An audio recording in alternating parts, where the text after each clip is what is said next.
much. Good morning, ladies and gentlemen. It's a big honor for me to be a guest speaker, a keynote speaker today. I must say that this week is the third conference on the similar topics. It shows the growing need and trend for sustainable topics. And me, as the co-founder and the managing partner of Sustainable Strategies Institute, I studied very thoroughly all these trends, and I'm happy that society and businesses, they take such a close interest in these topics. So why my topic is about foods? Because I come from agri-food business. My background, over 15 years, almost 20 years in agri-food. I started my career at the GORDIICHUK company. It's a Swedish-Ukrainian business producing ketchups and mayonnaise. Even though I don't have the background agronomic or in foods, but I started my career with the food company. Now I work in agribusiness. I own a company. We supply microbes, sustainable technologies to agri-food, to growers. At the same time, I do educational. Part of my career is in education, because we believe that everything starts with education. And now that what you are doing is very much in the same philosophy that our organization do. Ukrainian Food Valley, another initiative, it's an NGO. It's an educational platform for agri-food ecosystem. We also educate and inform farmers and the whole ecosystem about necessity of sustainable agri-food business. So maybe I will share my screen to start my presentation.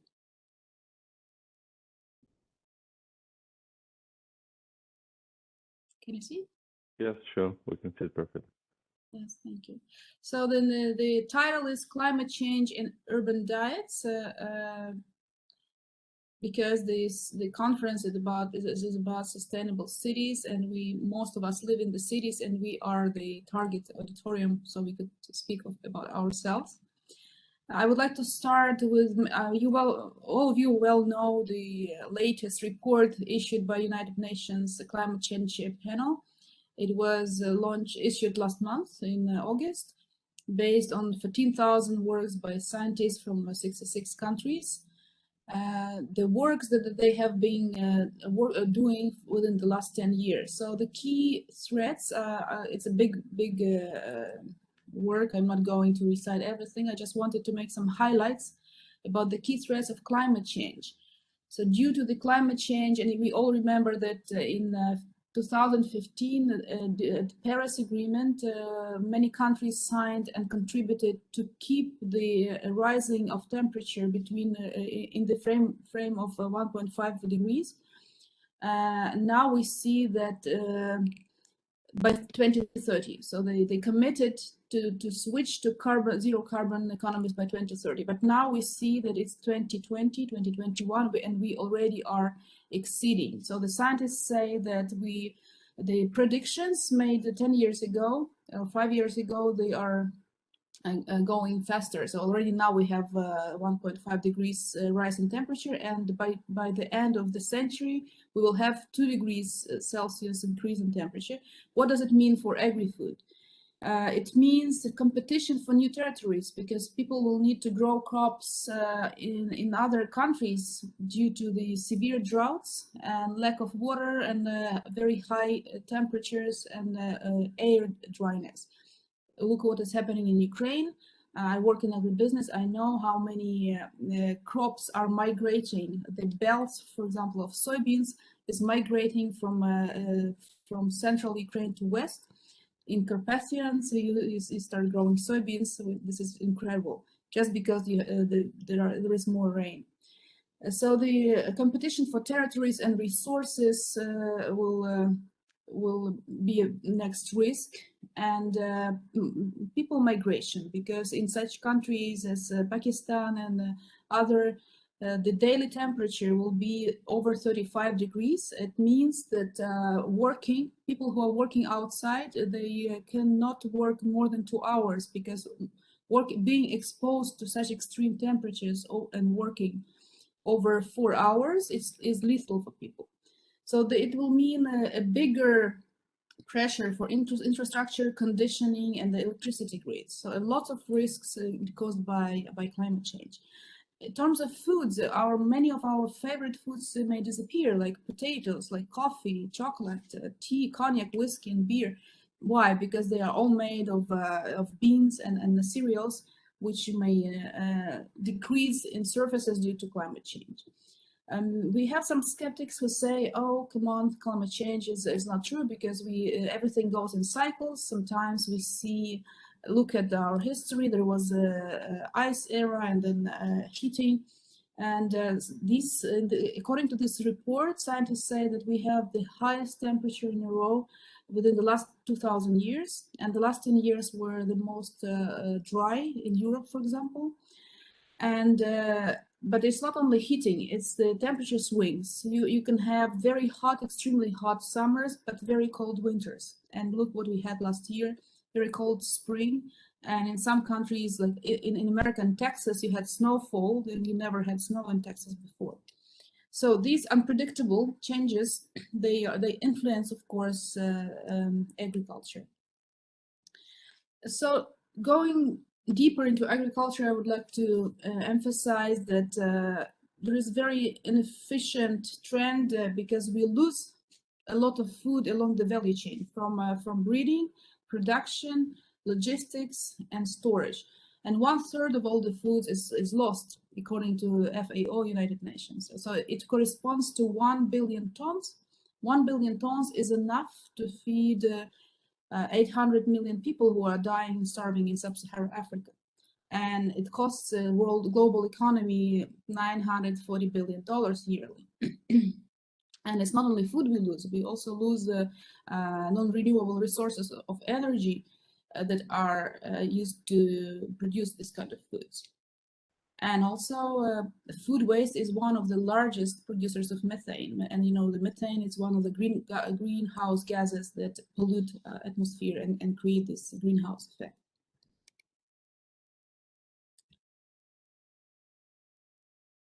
There were some infographics I borrowed from McKinsey Institute Insights, which demonstrates the role of agriculture in the global heating. And 1/3 of all the greenhouse gases emissions come from agriculture, almost 30%. And if we only take dairy, cattle farming, and milk and meat and milk production, it emits as many greenhouse gases as big economies, the whole countries like China, United States, and Russia. And the projections that global population will grow to 10 billion people in 2050 means also that the food consumption will grow by 12%. And the emissions will grow by 20% by 2050. And we already know that from 2015 to now, we have had this emission by 20% already. So this is very challenging news we have. At the same time, scientists and analytical agencies, they not only threat us with climate change, because there is always, if there is a threat, there is an opportunity. So they also say about the key agri-food trends that are expected within the next 10 years. I just selected 3 of them because generally they're talking of 5.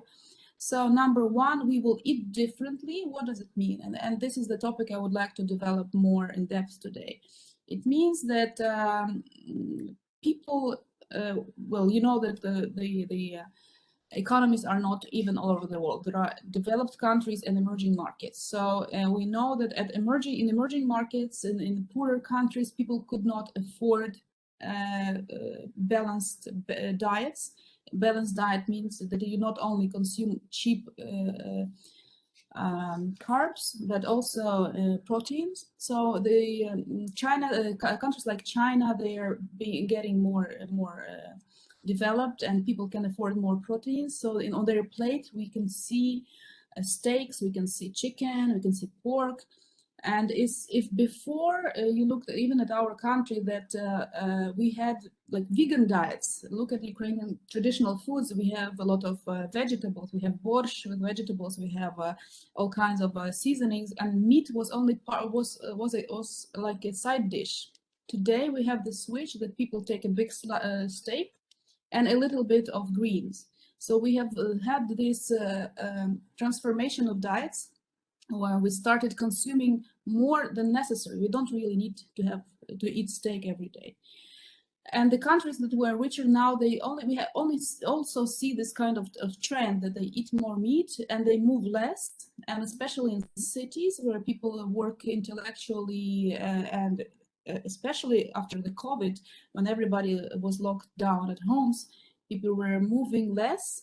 People, like 90% of people, they got some issues with health and extra weight, and the obesity problem in our country as well and in other countries is a very, very acute issue now, because people eating more and moving less.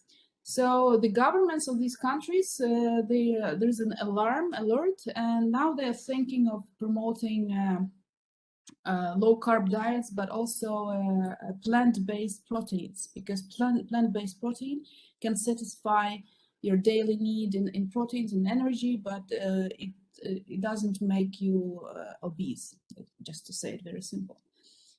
Another trend is that food will come from other sources. Scientists are saying that because of the technology developments, the new energy sources, innovations, we will start growing food even in sub-Saharan Africa, where the desert is.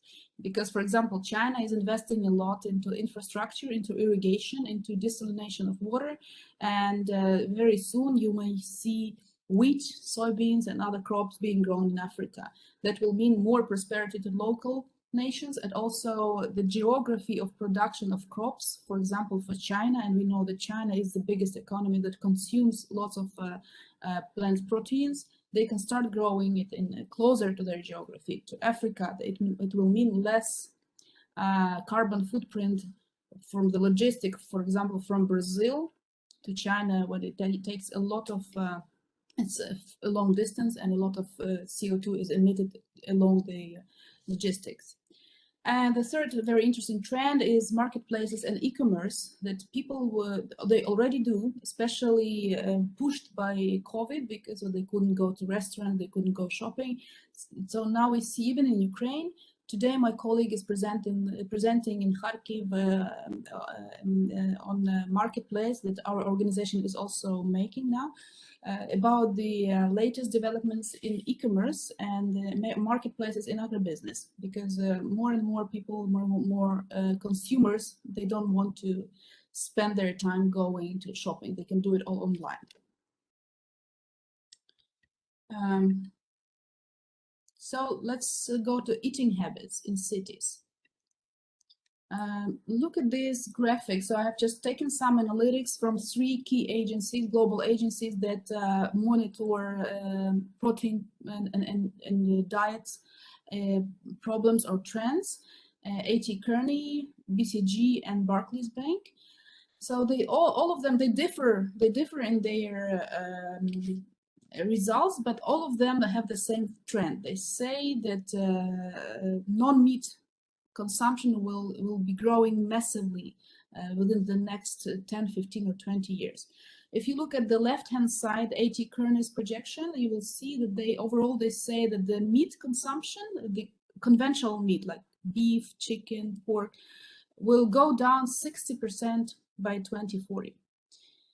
And here they break down the meat. So they say that 35% by 2040 will be replaced by cultured meat. Cultured meat, it means the meat from the lab, when you take a cell from real cow, for example, and grow it in laboratory. Next is 25% will be taken by novel vegan meat replacements. It's called meat alternatives. Because there are some products that mimic or copy meats. We are trying to make soybean burgers or pea burgers, like Tyson Foods or Beyond Meat company, but there is another trend when people create new foods. They say it's not meat. This is tofu, for example. This is some new kind of protein. It's a completely new food. So this is 25% by 2040. And only 40% will stay with the conventional meat. If you look at the middle size graph, BCG projection, they say that by 2035, non-addressable conventional proteins, it's red meat, it will be 131 tons, a million tons, compared to 97 million tons of alternative meats. And in the middle, we have this meat alternative meat replacements. And Barclays Bank, because it's a bank, they talk about money. They show that within 10 next years, alternative meat products will grow tenfold. If now this market is worth $1 billion today, in 10 years it will be 10 billion. And going closer to Ukraine, let's look at Europe. So how it can look for us, because the previous slide was about the global trends. Now we talk about European. The same agencies, ATK Kearney, BCG, and Barclay, they say, do you see these green columns? So dark green is the conventional meat, the animal meat, and the lighter one is the European non-meat protein products. It means the products made of soybeans, oat, almond, and other sources. So if now we have only 2.1 million tons per capita of alternative meats, alternative proteins, plant-based, then by 2030 it will be 15.5 million tons. And all of these agencies, they vary, but you see the trend. The trend is the same. So in Europe, the main takeaway from this slide is Europe is growing as much towards non-meat consumption as the rest of the world. But people want some diversity. We know that most of foods are made, meat replacements are made out of soy, but today we have this trend, especially with the awareness of sustainable production, because in Europe, for example, there is a big movement against Brazilian soybeans, because you may have heard that rainforests are being cut down in Brazil to expand the arable area to plant soybeans, because the growing demand, especially in China is buying more soy. Brazil wants to produce more. They don't have enough land, so they just eliminate the rainforest. And rainforests are very important to the whole ecosystem of the globe. And some scientists say that what the drought we have in Ukraine is also caused by the rainforest chopped down, because the ecosystem, the balance is ruined. So companies, what does it mean to producers of foods and eating habits in the cities? Producers of foods, they don't, on their label, they don't say that the product is made of soy. If we look at this yogurt, Activa, and we also have it in our shelves, it's made 90% or even 99% is made out of soy, but they don't show it here. There is a picture of some cereals, some oatmeals, and the consumer, when they buy it, they think it's made out of cereals, just because people don't want to buy unsustainable. So this is a very growing trend. And the next burger you see, it's also meat is made out of soybeans, but they don't show it here. Just because there is a push from consumers, people, especially in cities, because we not that much see this trend in villages. So people are more picky in cities so far. They don't want to eat unsustainable foods. This slide shows the same trend, but in dairy, in milk. If you look at the graph to your right, you can see that from 2005 to 2019-20, consumption of cow milk or goat milk, I mean the animal milk, dropped from like 72 kilograms per capita to 64. And but people still want milk, and what do they drink? They drink replacements. And if you look to the left, you see the graphs with different milk products in Italy, Netherlands, and other countries. So you see that green color in Italy, in the first graph, for example, is oat milk, then you have almond milk, only then soya. in Netherlands, you have more soya milk than almond and then oat. So these three raw materials, soya, almond, and oat, are the most popular ones for people, for vegans and for vegetarians. And we know that younger population, younger generations, they are more pro-vegan than people over 40. And look at the children at schools, look at who is buying. If you go to the shop in Kiev, look who is buying vegetarian or vegan substitutes. It's mainly young people, and it's mainly women, because they influence men who are with them and the elder parents. And this trend is going on like crazy. So it means, what does it mean for Ukrainian producers? If you look at the price of soybean milk in Kiev or in other city, is maybe 50% more expensive than the cow milk. But in reality, it shouldn't be so, because to grow soybeans and make press milk out of it, it's cheaper than grow a cow, milk a cow, keep a cow, and grow soybeans to feed the cow. So it shouldn't be like that. But now this is the time, this is marketing, this is a trend, and people make money on that. And if you look at the raw materials that are used to produce meat replacements, you see that 60% today is soybeans. Only then you have peas, and mainly yellow peas, and then wheat, rice, and so on. So they say that by 2027, the proportions will shift. So the soybean will be only 25%. Pea is growing from 10% to 18%, and wheat is growing from 8 to 14. So that means that people would like to eat or to drink more sustainable foods and drinks because of sustainable alerts, because they understand that they want to have product made locally. They don't want to carry soybeans from Brazil, for example. And there are three main trends that influence people choices in cities and in countries. And so there are three main concerns, like health issues for people. People want to eat healthier foods, animal rights, and environment. And I was very much surprised to know that not health, our personal health, or environmental issues, that is the key argument that people switch to meatless or milkless diets. It's animal rights. So people care about animals more than they care about themselves. So there's ethical question that you don't keep your cow or chicken right, the free range and non-antibiotics and other things. And slaughtery, when you kill, terminate the life of the animal just to grow it for like 1 to 5 years just to get a steak, is a very big concern. So people don't they look at that. And also another very interesting research that the labels. So what do we have on the labels of the foods, and what about the taste? So we have 3 columns: artificial meat analogs, cultured meat from lab, and meatless meat alternatives.